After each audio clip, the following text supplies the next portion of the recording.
Hello students, welcome to West Bengal English Medium Guide. Today I am going to give you the rest of the insight question answers from chapter 2 New Kings and Kingdoms, class 7 history book West Bengal board. I gave you 40 question answers in the previous video. If you have missed then please check out the description box or playlist. You will find that video from there.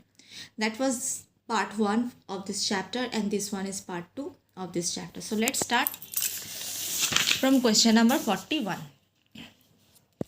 Who assisted the king in the administration of the kingdom? Some officials who assisted the king in the administration of the kingdom included the Sandhi Vigrahika, foreign minister, Vanda Garika, officer of the government store, Kottapala, inspector of forts, Aksha Patalika, revenue minister, Raj Purohita, royal priest. Number 42. The kingdom was divided into bhuktis or provinces which were further divided into Vishyapati. 43.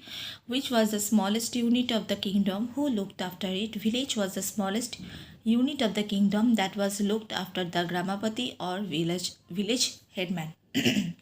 44.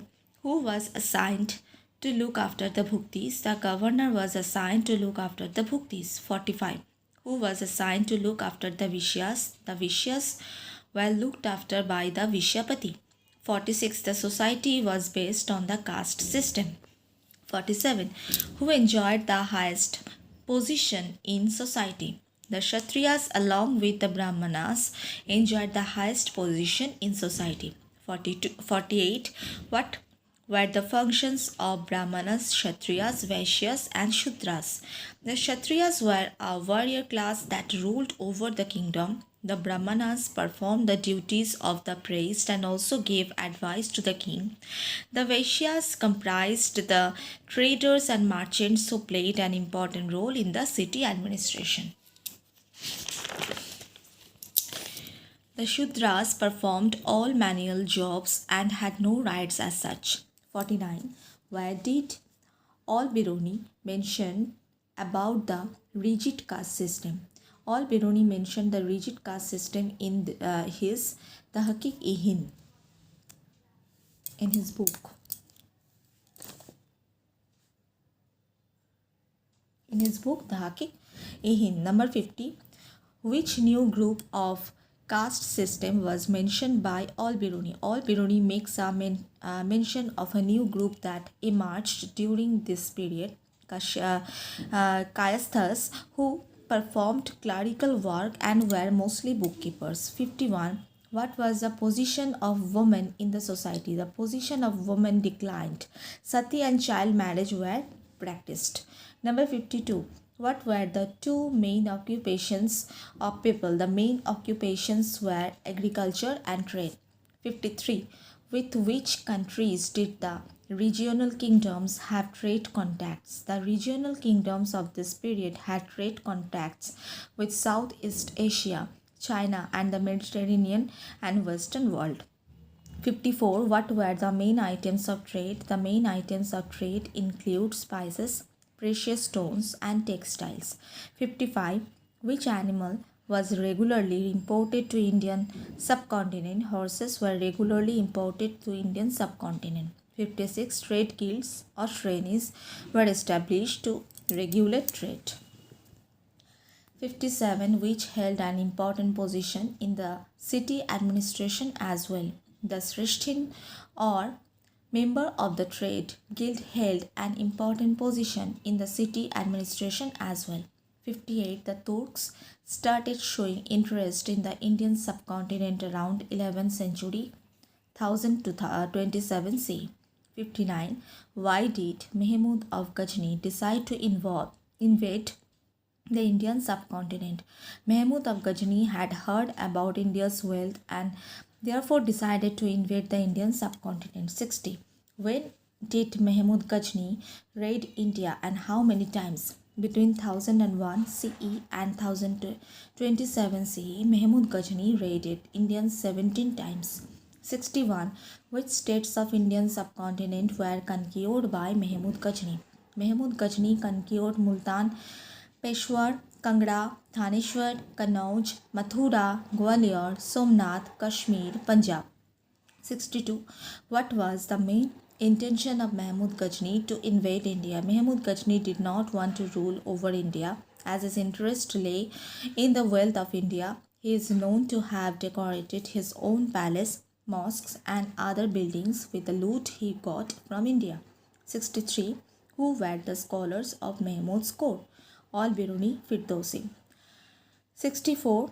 Why did Al-Biruni write about Indian people? Al-Biruni wrote about Indian people in his book Tahqiq-e-Hind. 65. What did Firdausi write or name the biography of Mahmud of Ghazni? Who wrote it? Firdausi wrote Shahnama, which was Mahmud of Ghazni's biography. 66. Which empire was captured by Ghurids? What is the present name of this empire? In 1150 CE, the Ghaznavid Empire was captured by Ghurids, who belonged to Ghor, which is a part of present-day Afghanistan. 67. Which was the last stronghold of the Ghaznavids? When did Muhammad Ghori conquer it? The last stronghold of Ghaznavids was Lahore, which was conquered by Muhammad Ghori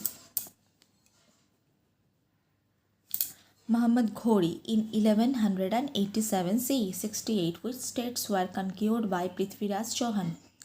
Mehaba, Bundelkhand, Gujarat were conquered by Prithviraj Chauhan's military. 69. Who was the court poet of Prithviraj Chauhan? What did he write? Prithviraj Chauhan's court poet was Chand Bardai. He wrote Prithviraj Raso, where he mentioned the success of Prithviraj Chauhan's military. 70. Whom did Muhammad Ghori fight against in the two battles of Tarain? Muhammad Ghori fought the two battles of Tarain against Prithviraj Chauhan. 71. When did Prithviraj Chauhan die? Prithviraj Chauhan died in the second battle of Tarain. 72. When did Muhammad Ghori lay the foundation of the Turkish rule in India? After Prithviraj Chauhan's death, Muhammad Ghori laid the foundation of the Turkish rule in India. 73. In whose hands did Muhammad Ghori decide to leave the conquered territories of India before leaving? Muhammad Ghori decided to leave India and left the conquered territory in the capable hands of his slaves. 74. Who were the slaves? Slaves were men and women who were often captured in war. They were treated as the property of their owners, who could make them do whatever work they wanted. 75. Where did Chola dynasty spread? The Chola dynasty spread across Tamil Nadu and parts of Karnataka. 76. Name a famous Chola ruler.